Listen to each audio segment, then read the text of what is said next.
नमस्कार, मी मंगेश मगर, राहणार मगराची निमगाव, तालुका माळशिरस, जिल्हा सोलापूर इथला शेतकरी रहिवासी आहे।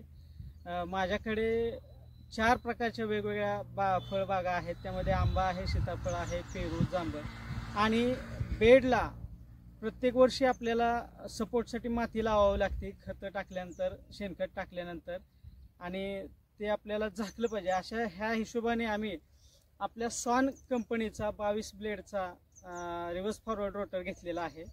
आणि आता या ठिकाणी आम्हाला हा कंपनीचे अधिकृत साहेब येऊन त्यांनी आम्हाला हा व्यवस्थित इन्स्टॉलेशन करून दिलेला आहे। आणि हे तुमच्या समोर दिसते अशा पद्धतीनं माती लागलेली आहे। तर अशा प्रकारे हा निमगावमध्ये माझे मित्र सचिन मगर यांच्या ट्रॅक्टरला आपण हा जोडून रोटर पाहिलेला आहे। खूप छान काम करतोय। धन्यवाद।